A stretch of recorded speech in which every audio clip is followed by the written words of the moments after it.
The views expressed and the opinions given by the individual host and their guests do not necessarily reflect those of Para-X, its affiliates, or its sponsors. All these voices.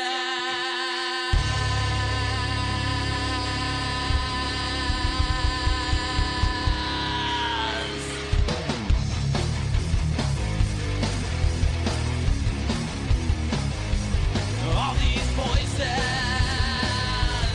All these things you can't explain. All these painful memories. They keep haunting you and daunting me. It's just a ghost of you and me. It's just a smoking gasoline. It's just a ghost of you and me. Of you and me. Hello everyone and welcome to another episode of Staring into the Abyss. I am your host, horror author James Hershey Jr., and with me as always my co-host, old boy James Ash. How you doing, brother? I'm doing pretty good. How's everybody tonight? Tonight's show is going to be awesome. It's going to be sciencey and it's going to be heady, just to let you know, but I'm going to break this all down, and I think by the end of it, you're going to be like, wow, this is a great show. So without further ado, Nigel, Yes, James. How may I be of service? could you please read the article that I sent to you? Tonight's article comes from CuriousMoss.com. The headline is, All humans may be descended from a pair that lived 200,000 years ago. Imply experts. It was written by Ivan Petrasevich. It was posted on November 26, 2018. Not your typical Adam and Eve story. A controversial scientific study has implied that all modern humans might have spawned from a single couple hundreds of thousands of years ago. Furthermore, researchers also found that 9 out of 10 animal species also descend from one specific couple, according to a new study published by scientists from the University of Basel, Switzerland, and Rockefeller University, New York, USA. By surveying the genetic barcodes of more than 5 million animals, as well as humans from 10,000 different species inhabiting Earth, scientists concluded that we'd spawned from a single pair of adults after a catastrophic event nearly drove the human race to extinction some 200,000 years ago. The so-called genetic barcodes or DNA snippets that result outside the nuclei of living cells seem to indicate that not only did humans originate from one specific couple, but as many as 9 out of 10 animal species did as well. All humans may be descended from a pair that lived 200,000 years ago. As noted in the study, evidence supports the theory that most species, be it a bird or a moth, or a fish, like modern humans, arose very recently and have not had enough time to develop a lot of genetic diversity.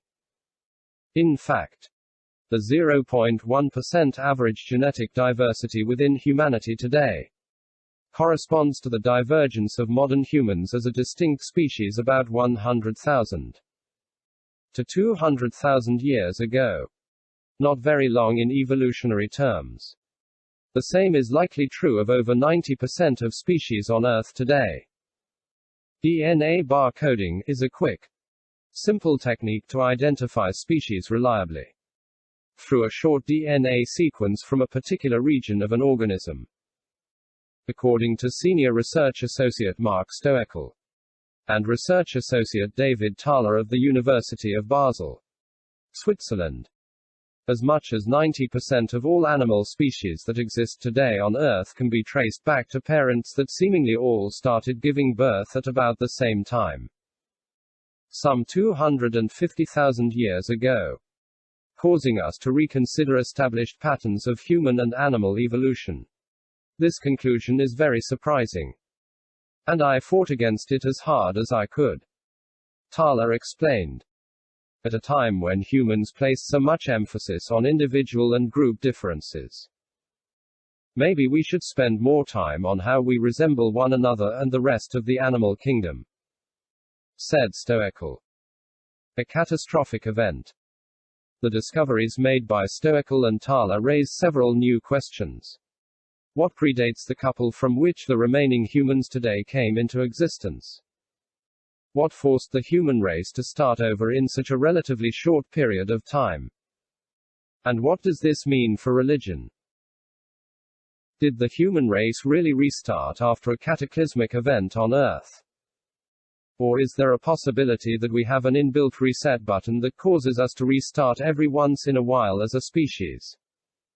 According to the Daily Mail, the new find suggests the possibility for an inbuilt human evolutionary process wherein we break down and die out, leaving the need to start from scratch.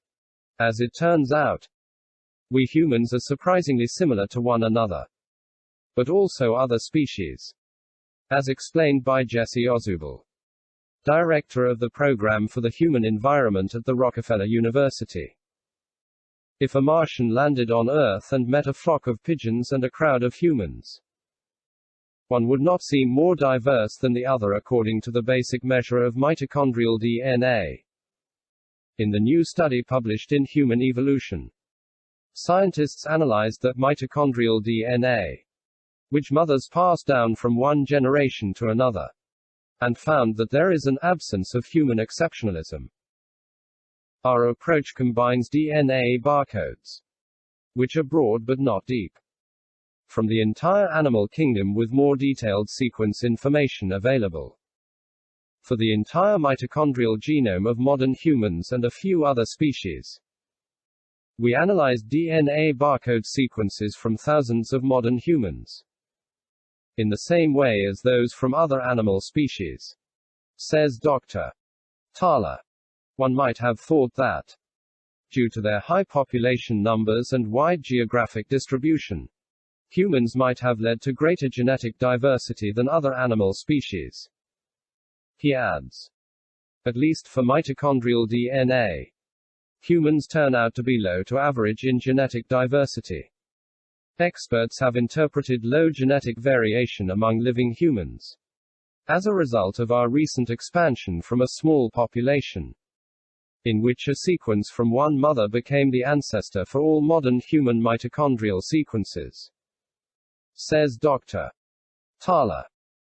Our paper strengthens the argument that the low variation in the mitochondrial DNA of modern humans also explains the similar low variation found in over 90% of living animal species. We all likely originated by similar processes, and most animal species are likely young. To make the discovery, scientists used massive data from the world's fastest growing biological databases and literature in evolutionary theory, including Darwin's. The study has already been misinterpreted in many religious circles, which point towards Adam and Eve and how the Bible is right. However, the scientific paper does not suggest that humans came into existence in some miraculous way, but our species is forced to reconstruct itself more often than we thought. Furthermore, as revealed by Michael Marshall over at Forbes, the study and its results may have been misinterpreted by outlets. The study they rest on does not demonstrate anything of the kind, and other lines of evidence strongly suggest that past human populations were always much larger than 2. Marshall revealed. Furthermore, it is noteworthy that the researchers who participated in the study explained that their findings were consistent with their existing a founding pair of humans, and not that they'd found evidence of said pair. Update January 2021, the article was edited to explain the findings of the study and make it clear that the researchers did not actually discover the pair of humans from which they imply all humans may be descended. And that is the end of the article. All right, thank you, Nigel. Appreciate you. This article was very, very interesting, and it had a lot of very important information that will help us to make a pretty amazing determination by the end of this.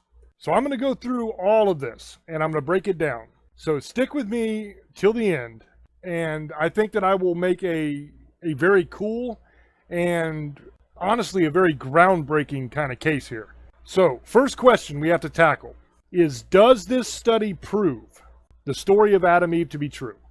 A lot of religious people have made that very case, and they talked about it in the article, that religious people had made that case that this proves Adam and Eve is true. Well, to be honest with you, I even considered that very thing when this study first happened. But after digging into the study, I determined that I did not believe that this study actually proved the story of Adam and Eve. Now, that is not saying that the story of Adam and Eve is not true. All I'm saying is that I don't believe that this study applies to the story of Adam and Eve. I did, however, determine that it does, in fact, prove something just as amazing. And I'm going to get into that in due time. But first, we got to make the case. So the first bit of information that is super important is that the scientists said that according to the mitochondrial DNA, they believe that all of modern humanity came from a single couple. Now in the study, they actually say that it's either a single couple or a small group of people, and that is actually alluded to later on in the article.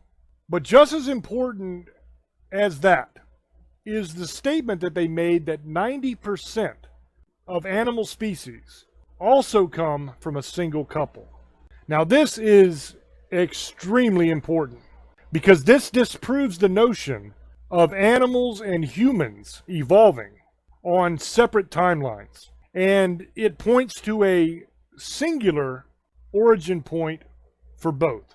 The next piece of this puzzle comes when they state that the evidence shows that this origin point directly follows a worldwide cataclysmic event. So what worldwide cataclysmic event happened in history while humans were on Earth? A lot of people might point to the asteroid that supposedly took out the dinosaurs. But there's arguments whether human beings existed at that time. Science say they don't. Although there is some interesting science that says that they just might have. And a little sneak peek of maybe next week's show, maybe the week after, I've got a blockbuster article and study on that we're going to be doing an episode of Staring On, of whether human beings and dinosaurs existed on Earth at the same time.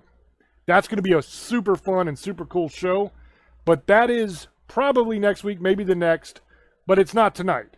So tonight, we got to figure out what worldwide cataclysmic event happened in history while humans were on Earth. Well, there's really only one that was worldwide. I mean, you had the eruption of Mount Vesuvius, and the ash cloud covered a lot of the world, but that wasn't really a cataclysmic event for the entire world. That was only a cataclysmic event for a certain portion of the world. The only real worldwide cataclysmic event that we've had is the worldwide flood. Now, every single culture has tales of a worldwide flood that took place. Every single religion just about talks about there being a worldwide flood. Science has also proven that this worldwide flood did actually happen. Okay, so this is not make-believe, this is absolute fact. The world flooded at one point in time. So we have a worldwide flood, the cataclysmic event that spawned the origin point of humanity and animals at the same time. We also have all of humanity and animals starting from a single couple or potentially a small group. So what story do we know that follows that exact narrative? You see, I don't think that this study proves Adam and Eve at all. I do, however, think that this proves the story of Noah's Ark. Now, the next interesting part is that one of these scientists actually admit in this article that they fought against this conclusion as hard as they possibly could. But in the end, they had to admit that it was true because that is what the evidence pointed to. So why would a scientist fight against the conclusion that the evidence clearly points to? Now, I submit to you that he fought against it because he understood that this proves that the story of Noah's Ark is not only feasible, but that there is actual scientific evidence that supports that narrative. Next, the article raises several different questions that they put forth as being almost like unanswerable. They're almost questions that they're asking that they're not really expecting an answer. They're just meant for you to ponder. But I'm going to answer them for you because I don't think they're very difficult to answer at all. So the first one, what predates this cataclysmic event? Well, the Bible gives us a history of the events that took place before the flood. Now, many of the cities and many of the people from the Bible have been proven to have existed through archaeology.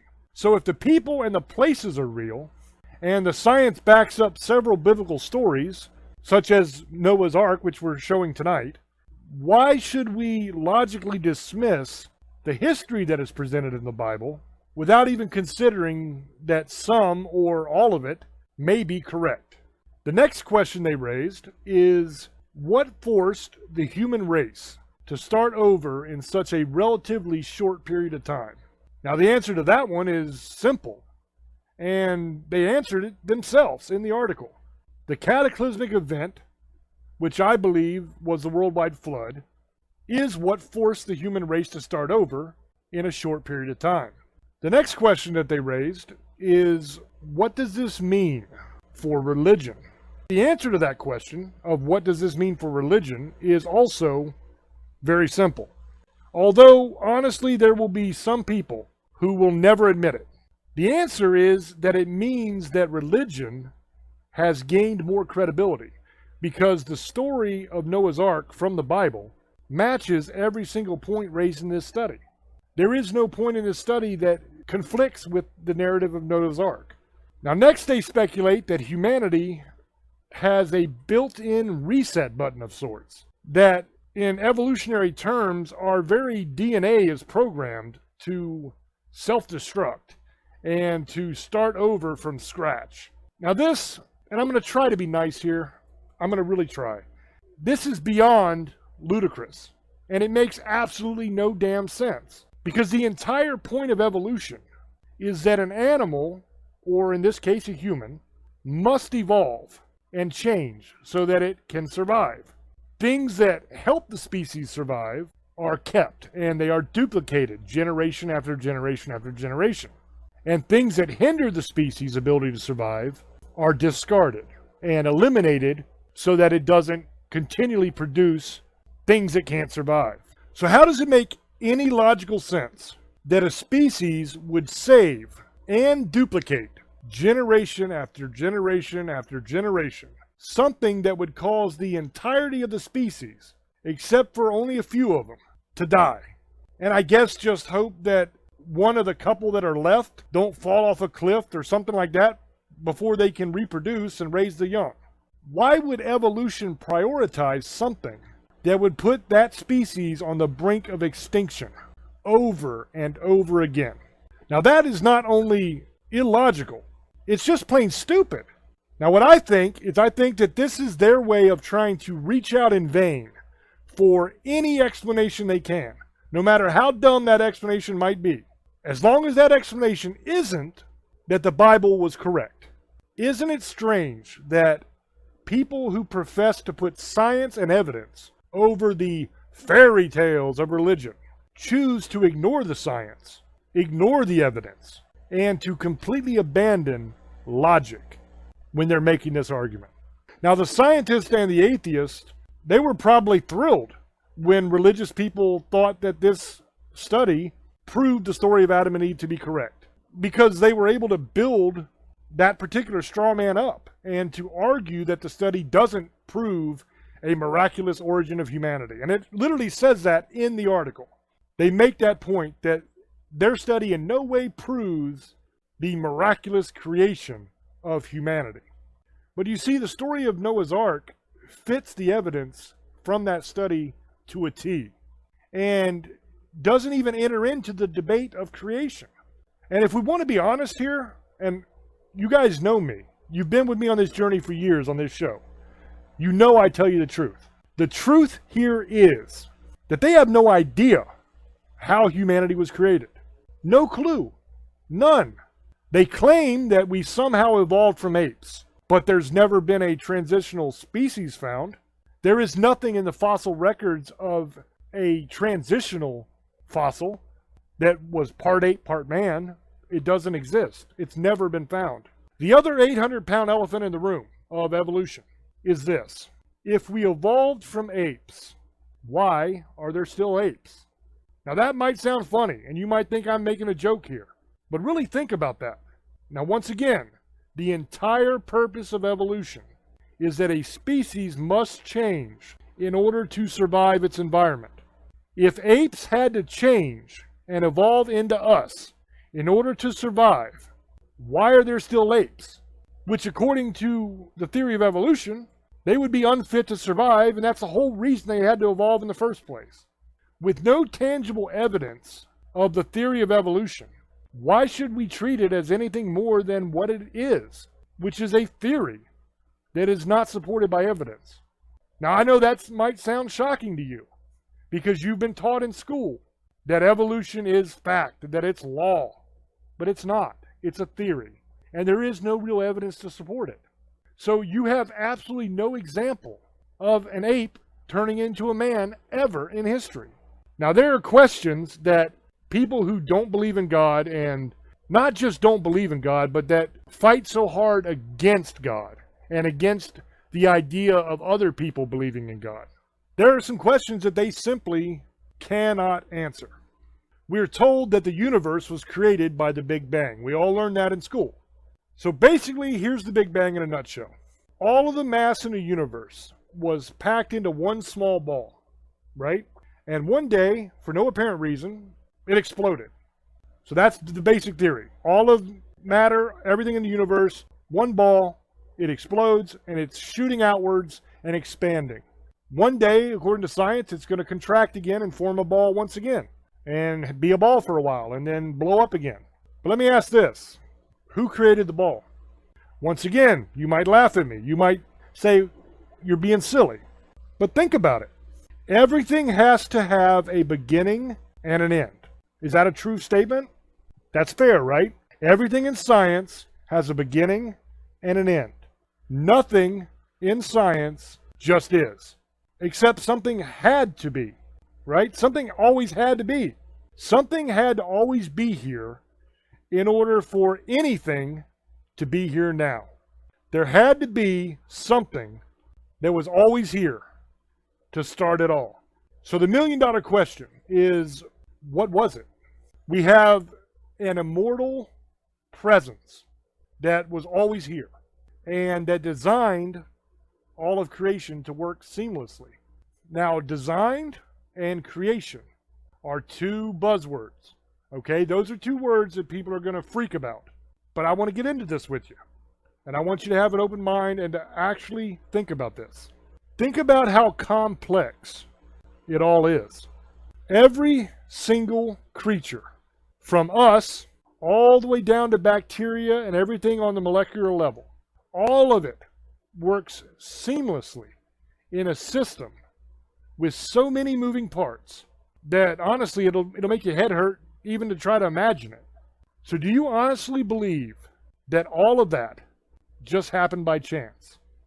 Every system, from the food chain to weather, and even the solar systems and galaxies all rotating and moving in a majestic, synchronized dance, all designed to create the exact environment for life to flourish.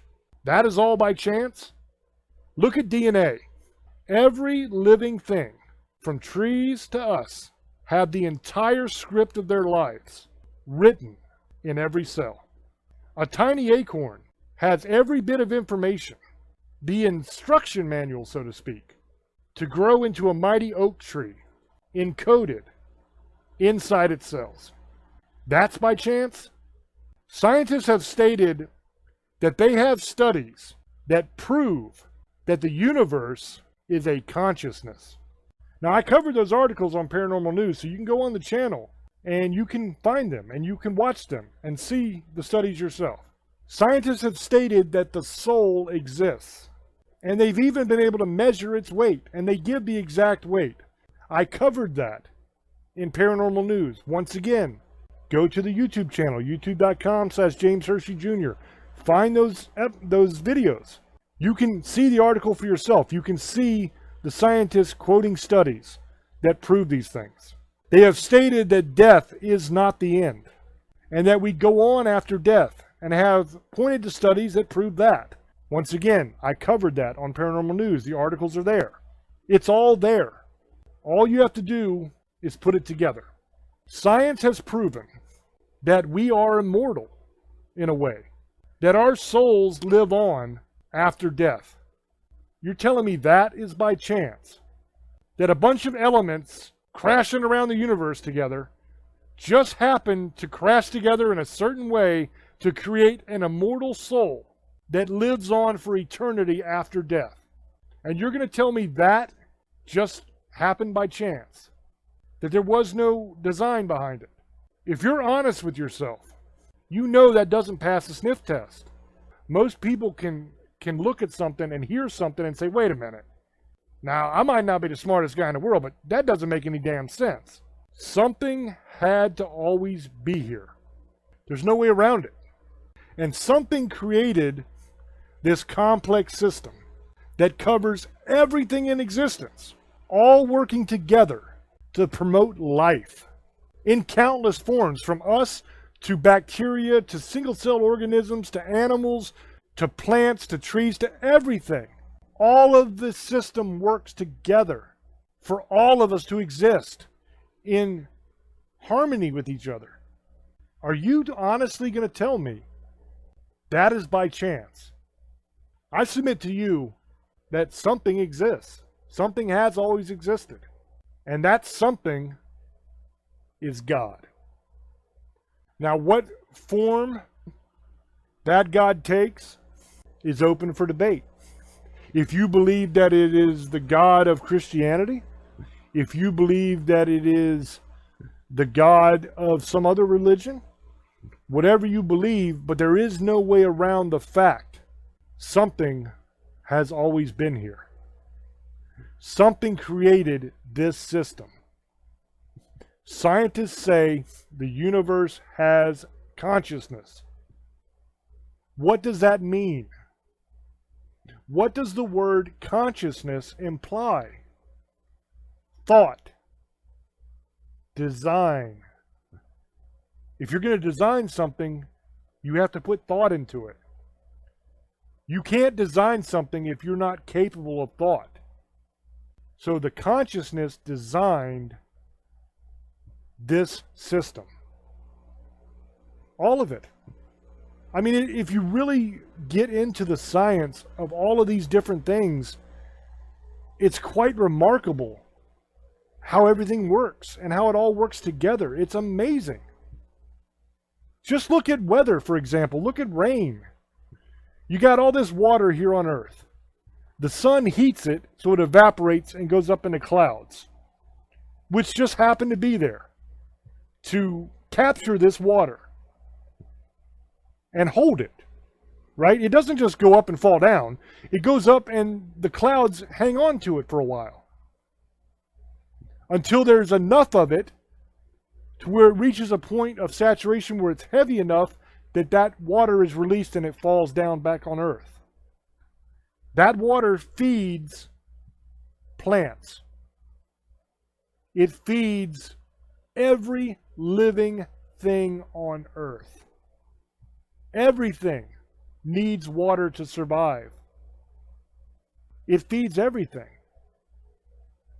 The plants that it feeds take the water and they take the sunlight for food through photosynthesis, and they create oxygen that we can breathe. We breathe in that oxygen that the plants give us, and we breathe out carbon dioxide, which the plants need to breathe. See how it works together? It's beautiful. Plants provide us with the oxygen that gives us life. We provide them with the carbon dioxide that gives them life. They feed all forms of animals, including us. We all eat plants. Even carnivores eat some plants because carnivores will eat grass and stuff to help settle their stomach. In turn, those animals that eat only plants, the herbivores, are eaten by the carnivores. It's all one big circle, man. And it works together beautifully. Every single one of us has millions and millions of tiny little bacteria and parasites and stuff living on our skin and inside of our body. We are our own separate ecosystem. We provide life for all of those things that feed on us. You have things that feed on our dead skin. You have things that feed that are in our gut, the probiotics and the different bacteria in our gut that will feed off of rotting materials in our gut, and it gives them life. In turn, they do things for us and help us. It's a symbiotic relationship. It's beautiful the way it all works. Now, you might think that's kind of creepy. You got a bunch of stuff living on you. I get it. It is kind of creepy, but it's amazing at the same time how it all works together. Even things that you might think are not good and have no good purpose. Things that the earth produces, like different noxious gases and stuff like that. Down in the ocean, you have vents where all kinds of different gases like sulfur and monoxide and all kinds of horrible things come out of those vents. And you would think that that is one of the worst places on earth. There's no way anything can live there.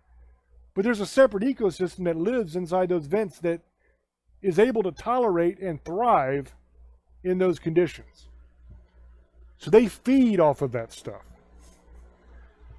Everything has a purpose. Everything works together to promote life for other creatures. That is so beautiful. And you're telling me, honestly, with a straight face, that all of that is by chance. That you had the building blocks of life, the different elements, hurtling through space after this explosion, right? They're just flying out. And they just so happen to collect in the exact order and the exact quantities needed to produce planets and systems that enable life to be created and to flourish. Here's another question for you. How did life actually start? You can say, okay, here's all the things that make life. Here's all the building blocks. You need carbon, you need water, you need all these things, right? Okay, get all of those elements. Put them in a big pile and stand there and look at them. Now, I don't care how long you sit there and look at that pile, it is never going to turn into life. What caused it to turn into life? See, that's another one of those questions that they just can't answer. What caused that spark that created life and created consciousness? How did it happen? Because once again, you can put them all together.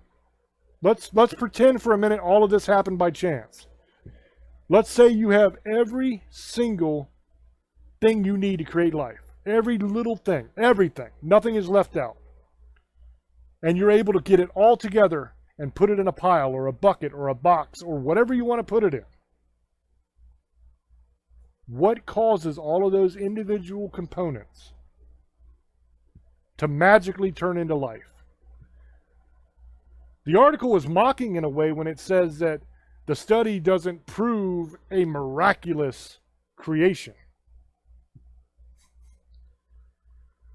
But think about it, there had to be a miraculous creation at some point to take all of those individual components and turn them into a living, breathing, thinking, feeling consciousness. What caused that to happen? You might say electricity. Okay.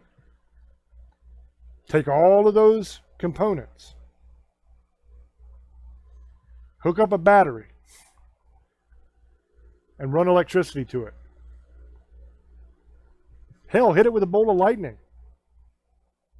As we know from Back to the Future, 1.21 gigawatts. Do you think that's going to turn into a living, breathing creature? Or is it just going to catch fire? I got my money on it's going to catch fire. Something had to have created life. There had to be that spark of divinity that caused a pile of components to turn into life. I mean, look at the human body, man. The human body is one of the most amazing creations ever. Look at all the different systems we have inside of our own body. Look at our intestines. You stretch them things out, man, they're miles and miles and miles long, but somehow they fit in that little bitty area. And they're able to take something that you bite off, whether it's meat or an apple or whatever it is, and it's able to go into your mouth, down your throat, and get turned into raw energy that your body can use to move around and do things. It's amazing.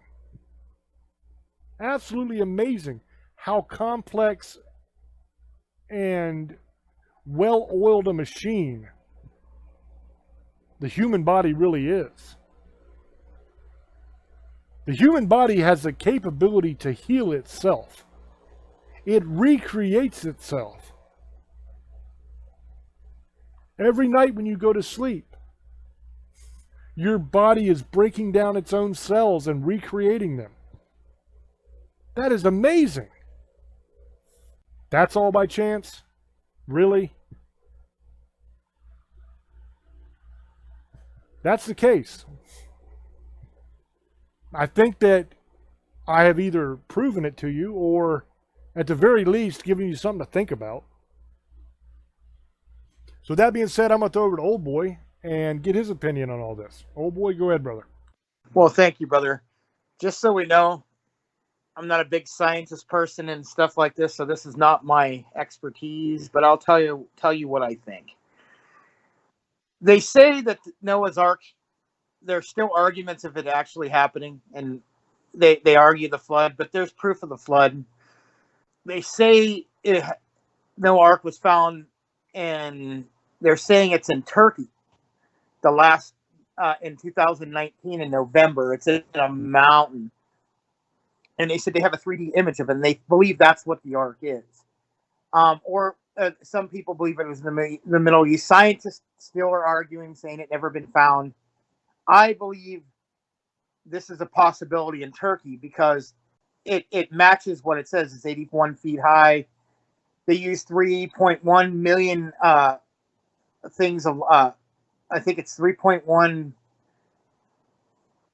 pieces of lumber. It was 85 feet long, 81 feet tall. It was wide. I think it was like 500 something square feet on top, and on the bottom had 3,000 something square. I'm just reading what I was reading earlier about it. And originally, Noah was supposed to take humans too. Supposedly in the Bible, God thought that people would change their ways, and they didn't. So he took the animals and all the creatures in the world instead. You know, if you read the story, you know, even if you believe it, if you don't, they've made many movies of it. I don't know. The last one was Russell Crowe. The only thing is they said one of the Canaanites snuck on board and killed a couple of the creatures, and it ended up getting blown out. You know how Hollywood does everything. It blows out of proportion. And I might have not been exactly right on the footage, but I was on the foot of the boat. But I was just randomly reading what it was earlier. I was reading up a little bit about it while we were doing the show, and I've read up a little bit of it for the week. But supposedly they said they think one of the Nephilim snuck on the boat too, and that's how because they always think that Noah and his family are the only humans, and they think that there was a possibility people stowed away on this boat, especially one of the giants. There's no proof, but I've read stories about it. Or they think one of the Canaanites snuck on, a couple of them, and that was even in the movie. But the movie was kind of eh. I don't know if you guys seen it. It talked about the Watchers also, the angels that watch the men, and also talk about the Nephilim in the war. But it kind of it went Hollywoodish. But it kind of talks about the animals and stuff like that. And you ever seen like not Bruce Almighty? There was another one, the Evan Almighty, about Noah's Ark, and it was modern day, and he made it, and there really was a flood, and he built it and saved all the animals. But I mean, again, it was Hollywood, but it kind of explains how it was made. Do I believe it existed? Probably. I mean, there's stories about it, not just in the Bible. They talked about it in other religions and books, but I believe it exists. Do I believe it was to get every species of creatures and people? It might have. I mean, why would he make a boat with just for 10 people? I don't know how many people. I think his wife has two. I think he has 2 or 3 sons, and they had a wife, and both of them had a wife and kids. So it's probably like 7, 8 people maybe. Why would he just build it for 8 people? He built a pretty big boat. So he built it for something other than that. I don't know if it could have fit every species of creature. It would have had to be a bigger boat, but I don't know how that got done. I mean, it doesn't specify that, but he did it. And originally he was supposed to God was hoping men would change their ways, because that was what the punishment is. He warned people there was going to be a flood, and they didn't listen, and most of the earth was washed away and destroyed. But there still thinks that there was somebody that snuck on board, and that possibility, dude. I mean, the boat was really big. You could hide back then, live off of some of the if there's birds, there's eggs, there's water, there's stowaways. It could have happened. And now the giant, I don't know about that. That the Nephilim supposedly snuck on the boat, and I mean, I think he would have known that because they were pretty big. It was kind of hard them not to survive without eating. So, I don't know much of their body type and what they ate then, but I could just imagine you would have known if you would have seen a couple giraffes and animals missing, and in whatever was in the boat, birds and lizards, you would see something gone. You would know it. If you had a couple humans sneak away, you could probably survive if you brought enough rations and you got snuck food here and there. So, and you're pretty good at night, while Noah was sleeping, you could fish. So, I mean, there's a possibility on that. So, like I said, I'm not a big expert on this, guys. I'm not trying to be. I kind of believe the story about Noah. I don't know if it was what they're saying. It's hard to believe that, but hey, I'm not going to say it's impossible, of the story. Now, I have always, even though I don't believe in God I believe my own opinions and Wicca, I don't believe we were made by apes. I just, sorry, you could argue with me, get mad, try to prove me wrong. That's fine. We want to be, don't argue about it, get all mad. I hate when people get mad. If you want to tell your points and try to prove your point, talk about it. Well, talk conversation. Don't try to get mad about it. There's no point. Don't force, in any religion, don't force your beliefs on people. That's what the problem is today. But, I'm not going to sit here, and I kind of agree with James on the evolution thing. I don't believe it. The Big Bang Theory, I have my opinions on that too. I don't think it's impossible, but I don't believe it. But I'm not going to say it's impossible. That's one I would more believe that we came from apes. I'm not saying it's impossible. It's just the point is, like he was saying, but with Bigfoot and stuff like that and other things, we don't know everything that existed in the world either. That's one thing that just because we haven't found it doesn't mean it didn't exist either. So there's the argument back that maybe, and I'm just saying this is a possibility, if we did come from apes, we haven't found the proof yet. But that doesn't mean it didn't happen because we haven't found it yet. So there's still a possibility, and it's a 1% small possibility. That I'm just giving you, it doesn't mean I agree with it, but I'm not going to sit here and say they're 100% wrong because if they find it, then that kind of proves your story. But they haven't yet, so that's kind of why the argument is hard to believe. Now the Big Bang Theory, I could more believe that than that one, but whatever. It's hard to believe that we're the only planet though that has life when there's millions and billions of planets out there, millions of solar systems. We don't even know how far this goes. So I could see that happening, or maybe there's other planets with other people on it. Life happened. It didn't go up. It happened. Maybe there's a being that started everything. Maybe there's different beings that started things. Maybe I'm just saying options, guys. I'm not saying I agree. Maybe there is aliens that came down and started this planet, or helped start it, and they went to other planets. We don't know. I'm just saying different options out there. But I agree with James. I don't believe the whole we came from apes thing. If you believe that, that's fine. You guys can believe in whatever you want. I'm not going to argue. I'm not here to judge you and say you guys are idiots. That's my opinion. Just because something's taught in school doesn't mean it's real. Just remember that. Things are changing all the time in school. If you go to college and stuff, that you take certain classes, that's different, but just because they're teaching stuff in school doesn't mean it's 100% accurate. It's not true. They're already finding numerous things. Dinosaurs they thought they had to rename because they weren't the right name or they weren't the right size. They got the bone wrong. There's already proven stuff they've already messed up on. Carbon dating they've messed up on. They've proven it. So we really don't know. So I have to agree with a lot of stuff James is saying. I don't throw out any possibility, guys. I always keep an option open in my mind. That's just me. I have that in my heart. I believe that I'm not going to say just because I don't see something it doesn't exist because that's ignorant. That is. Because there's stuff I haven't exist, but I know it's there. Like sea turtles. I've never actually seen a giant sea turtle, but I know it's there. They show it on TV. They showed it in zoos. They're not going to make pictures of people swimming around with them fake. It's just they exist. There's people who actually don't believe that. That's how crazy. Just like animals, like I don't see lions and tigers, but I have at a zoo. But I have never seen I'm trying to think of an animal that exists. The laggard.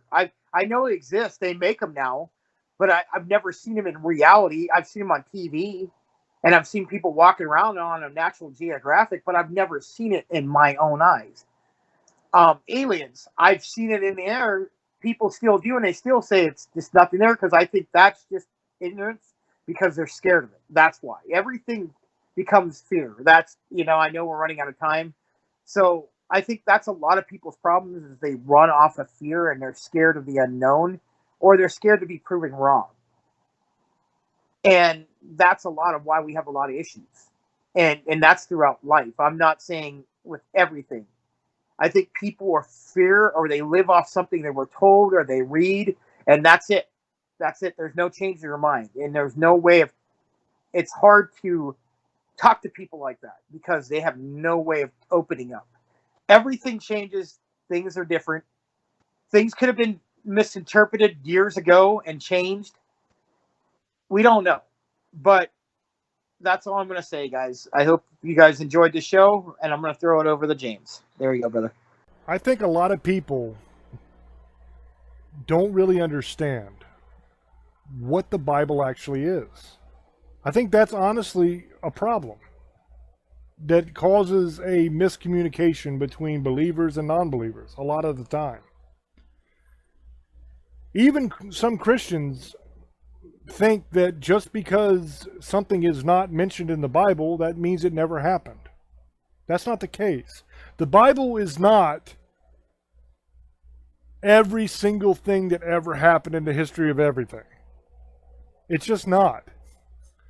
What the Bible is God's love story with humanity. It is a story of God creating man in his own image, giving mankind free will. And it's the story of him watching man use that free will to do wrong and to screw everything up like we always do. Realizing that we cannot keep from sinning, that we cannot earn our way to heaven, because God is righteous. So he has to judge righteously. See, a lot of people think, well, if God loves you, why does he send you to hell? I've heard that from people. God doesn't send you to hell. You send yourself to hell because of your sin.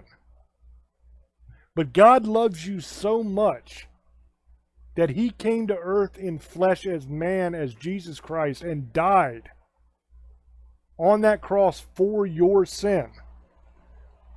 He paid the penalty for you so that you can be found blameless.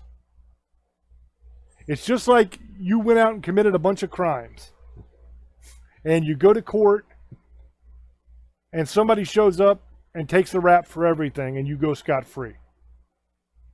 That's a great analogy for what this actually is, because God paid that price for you. He took the pain, the suffering, the punishment upon himself so that you could be found blameless and you could go to heaven. He doesn't want you to go to hell. Every single person in hell chooses to be in hell because they choose not to accept the gift of salvation so that they don't have to go there. That is what the Bible is. It's that love story between God and us. That he loved us so much that he was willing to die for us, to suffer for us. And if y'all have seen The Passion of the Christ or any movie like that that depicts the crucifixion of Jesus Christ, then you know what a horrible death that was. He voluntarily did that for you because he loves you that much. That's what the Bible is. It is the love story. It is not every single thing that's ever happened in the history of everything. And once you wrap your mind around that and understand that, all of a sudden it frees you. Because no longer do you have to say, well, nope, that can't be right because the Bible doesn't say that. Okay, the Bible doesn't say that. The Bible doesn't talk about dinosaurs. We know dinosaurs were around. People think somehow that aliens disprove the Bible. Well, the Bible talks about chariots in the sky. The Bible talks about ghosts. The Bible talks about fortune tellers and witches. The Bible talks about a lot of these things that we know exist. Just because it doesn't talk about one particular thing doesn't mean that it doesn't exist. The Bible says that God spoke creation into existence. But it doesn't get into the particulars of exactly how that happened. We don't know how God created us. We know that he took the earth and he breathed life into it. He formed a man and breathed life into it. That's what the Bible says. But does that mean he grabbed a handful of dirt and sculpted a man? Or does that mean he took all of the elements necessary from the earth, formed them, and breathed life into it? Remember earlier in the show when I'm talking about that giant pile of the components, all the different elements necessary for life? What makes them into a living creature? The Bible tells you God breathed life into it. That's the answer. I'm not here to judge anybody. I'm not here to condemn you for what you believe. I'm just trying to make you think. I'm trying to speak my truth to you. And lets you think about it and decide for yourself what you want to believe. Because in the end, it is your choice. It's not my choice to make. What I can tell you is that I love you. No matter what you choose, I love you. And I hope that you have a wonderful life. And I hope that all your dreams come true. I honestly do. I don't wish evil or bad onto anybody. I hope every single one of you have the greatest life ever. Because I honestly care about you. So with that being said, I'm going to throw back over to Old Boy for his shout-outs, and we will wrap up.